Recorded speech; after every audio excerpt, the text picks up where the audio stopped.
vola raha antsika akaiky sy ho ampahafantarina antsika eto amin'ny fampahalalam-baovao ny fahitalavitra mandeha mahakasika ity raharaha Claudine Razaimamonjy ity.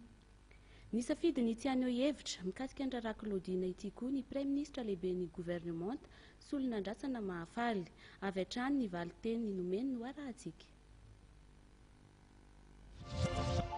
Tsy amaly an'izany atoko koa satria sao dia lazaina mitsabaka indray amin'ny raharahany fitsarana aleoko mangina aleony fitsarana manao ny asa.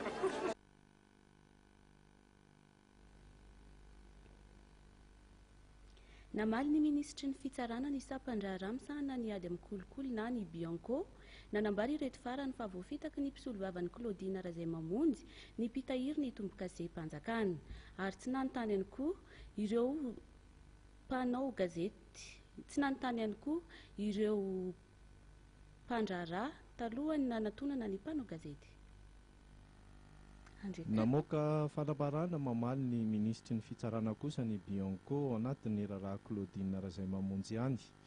Raha fitiana dia nambaran'izy ireo fa voafitaky ny mpisolovava ny ramatoa Claudine Razaimamonjy ny ministra ary tsy mba nanao na nangataka fanamarinana tany amin'ny Bianco mialohan'ny nanaovana ilay fionana tamin'ny mpanao gazety ny alarobia teo. Namafisy ny Bianco fa tsy mivoana fa tena ao anatin'ny fanajana ny lalàna tanteraka ny nanaovana fanadihadiana sy ny famitorana ny voapanga hatramin'ny isamborana azy ka hatramin'izao sy mandra-pahatonga azy teny amin'ny fitsarana mahefa.